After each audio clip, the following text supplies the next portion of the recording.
మిర్తిపాడు గ్రామం 2019 ఎన్నికలకు ముందు ఇక్కడ అభివృద్ధి అన్నది భూతద్దం పెట్టి వెతికినా కనిపించేది కాదు. అయితే వైఎస్ఆర్సీపీ ప్రభుత్వం వచ్చాక మిర్తిపాడు గ్రామం సర్వతోముఖాభివృద్ధి దిశగా పరుగులు తీసింది.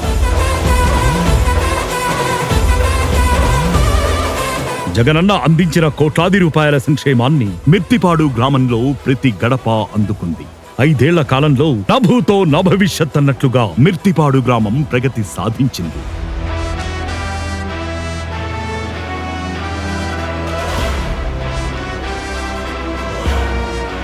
$40 లక్షలతో గ్రామ సచివాలయం,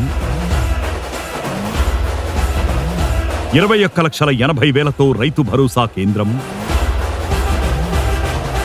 20,80,000తో వైఎస్ఆర్ హెల్త్ క్లినిక్, 15,74,000తో బల్క్ మిల్క్ చిల్లింగ్ యూనిట్, 16 లక్షలతో డిజిటల్ లైబ్రరీ, నాడు నేడు ద్వారా గ్రామంలోని స్కూళ్ల అభివృద్ధికి 1,23,00,000 నిధులను ఖర్చు చేసి మొత్తం మిర్తిపాడు రూపురేఖల్ని మార్చేసింది వైఎస్ఆర్సీపీ ప్రభుత్వం. రోడ్డు చాలా చిరాకు ఉండేదండి. అక్కడ వచ్చాక చాలా బాగుంది. ఆటో డ్రైవర్ చాలా సంతోషంగా ఉన్నది. గ్రామంలో సిమెంట్ రోడ్ల కోసం 30 లక్షలు, జల్ జీవన్ మిషన్ పథకంలో భాగంగా 63 లక్షలతో ఓవర్ హెడ్ ట్యాంక్ నిర్మాణం, జగనన్న కాలనీలో 2,30,00,000తో 128 కుటుంబాలకు ఇళ్ల పట్టాలు అందించారు మన జక్కంపూడి రాజా. ఇవే కాక అమ్మఒడి పథకం కింద 1,58,00,000, చేదోడు పథకం కింద 5,40,000 రూపాయలు, ఆసరా పథకం కింద 2,39,00,000. ఇలా ముఖ్యమంత్రి జగన్మోహన్ రెడ్డి వివిధ పథకాల పేరుతో అందించిన కోట్లాది రూపాయల సొమ్మును లబ్ధిదారులకు అందించారు మన రాజా గారు. కేవలం ఒక్క మిర్తిపాడు ప్రజల సంక్షేమానికే 19,34,00,000 రూపాయలు, గ్రామాభివృద్ధి పనుల నిమిత్తం 9,61,00,000 రూపాయలు ఖర్చు చేశారు మన రాజా గారు.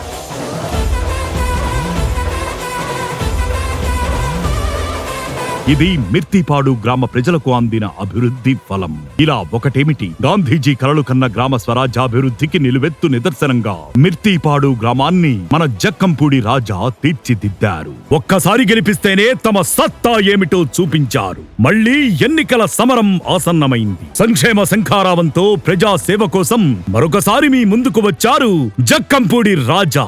మన జక్కంపూడి రాజా సమరానికి సై అంటున్నారు. మరి అభివృద్ధి రథానికి చక్రాలై నిలిచేందుకు మీరు సిద్ధమేనా? జక్కంపూడి జయభేరిని మళ్లీ మ్రోగించేందుకు సిద్ధమేనా? జక్కంపూడి రాజన్నకు పట్టం కడదాం, జగనన్నను మరోసారి గెలిపించుకుందాం.